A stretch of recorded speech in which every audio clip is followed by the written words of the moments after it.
qu'André Patrick Ropona, procureur de la République, mène un combat personnel visant à physiquement éliminer le président Jean-Rémy Yama de façon insidieuse. Et par conséquent, la société civile, tout en tenant désormais André Patrick Ropona, procureur de la République, responsable personnellement de tout ce qui adviendra au président Jean-Rémy Yama, annonce qu'elle engagera des poursuites judiciaires contre André Patrick Ropona, procureur de la République pour mise en danger de la vie d'autrui auprès des juridictions avec compétence universelle. Et comme le Gabon est membre du Conseil des droits de l'homme des Nations Unies depuis 2020,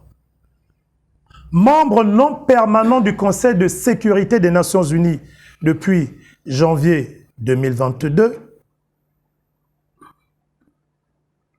la société civile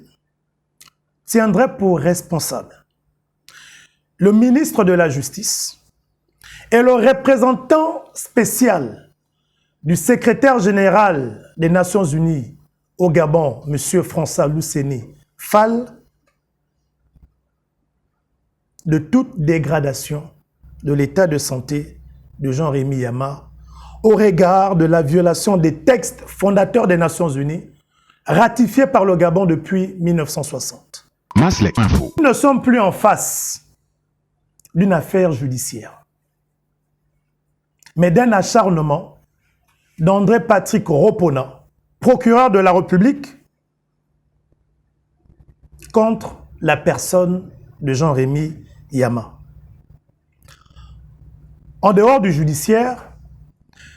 Jean-Rémy Yama a toujours été combattu pour son engagement civique. La société civile comprend aisément que Jean-Rémy Yama paye aujourd'hui de son engagement civique. Lequel engagement civique, pour rappel,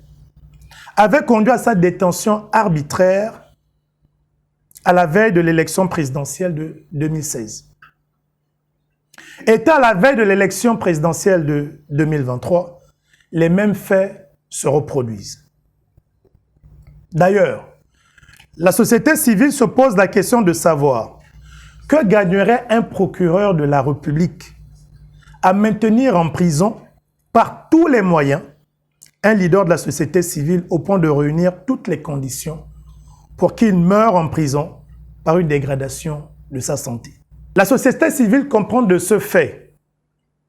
qu'André Patrick Ropona, procureur de la République, exécute un projet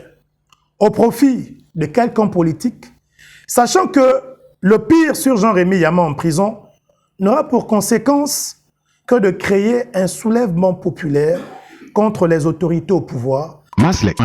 diagnostiqué depuis 2016 d'une maladie très peu connue appelée apnée du sommeil, qui se manifeste par des arrêts de la respiration pendant le sommeil, privant le cerveau d'oxygène susceptible de causer des lésions pouvant, à la longue, provoquer un arrêt cérébral mortel. Le seul traitement connu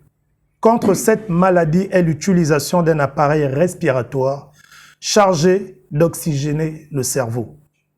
Le fonctionnement optimal de cet appareil requiert sa maintenance rigoureuse, en particulier son recalibrage périodique,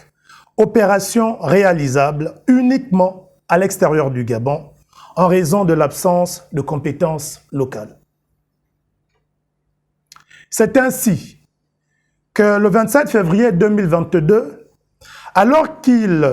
voulait se rendre à l'étranger pour changer cet appareil défectueux, le président Jean-Rémy Yama a été empêché d'embarquer à l'aéroport international Léyomba sur ordre du procureur André Patrick Ropona, arrêté puis conduit au siège des services de la contre-ingérence communément appelée le B2. Du 27 février au 2 mars 2022, le président Jean-Rémy Yama y séjourne et est notifié des poursuites engagées contre lui par André Patrick Ropona, procureur de la République pour abus de confiance, sur des faits précédemment classés sans suite 3 années avant par son prédécesseur, le procureur Olivier Nzao. Une instruction judiciaire dirigée par le premier juge d'instruction, Charlène Magali Makobia Oye, est ouverte et conduit au placement du président Jean-Rémy Yama sous mandat de dépôt le 2 mars 2022, qui séjourne ainsi depuis cette date à la prison centrale de Libreville. En raison de l'état défectueux de son appareil respiratoire, ainsi que de ses conditions de détention incompatibles avec son état de santé, le président Jean-Rémy Yama voit son état de santé se dégrader de jour en jour. Le 2 juin 2022, le juge Charlène Magali Makobia Oye accède à la demande et ordonne la libération du président Jean-Rémy Yama. André Patrick Ropona, procureur de la République, conteste cette décision et en fait appel, estimant selon lui que Jean-Rémy Yama doit, malgré son état de santé, demeurer en prison.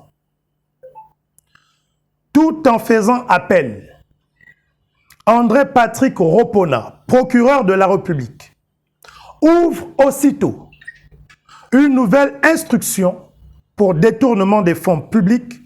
auprès d'une autre juridiction, la Cour criminelle spécialisée. André Patrick Ropona, procureur de la République, font ses accusations sur l'utilisation des fonds alloués à la SCI Serpentin pour la viabilisation du site de la SCI Serpentin, des fonds qui, en 2015, avaient déjà fait l'objet d'un audit de la Cour des comptes dont les conclusions, à ce jour, n'ont jamais démontré un quelconque détournement. Le 10 juin 2022, André Patrick Ropona, procureur de la République, après que Jean-Rémy Yama ait obtenu du juge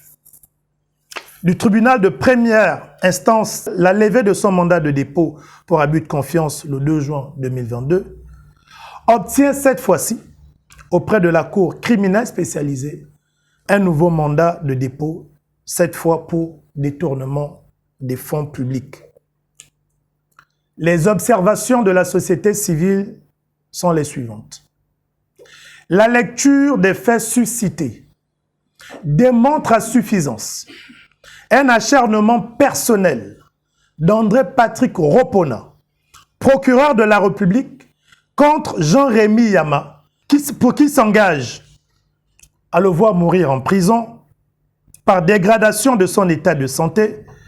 plutôt que de le juger vivant pour des faits pour lesquels lui, André Patrick Ropona, maître des poursuites, n'a jusqu'à ce jour apporté aucune preuve. Enfin, la plateforme libérée Jean-Rémy Yama salue le courage du juge Charlène Magali Makobia Oye, qui, nous le savons, a eu à faire face à la détermination du procureur André Patrick Ropona, dont la seule détermination ne vise qu'à voir la santé du président Jean-Rémy Yama se dégrader en prison et en mourir en conséquence. Vous êtes sur Maslek Info.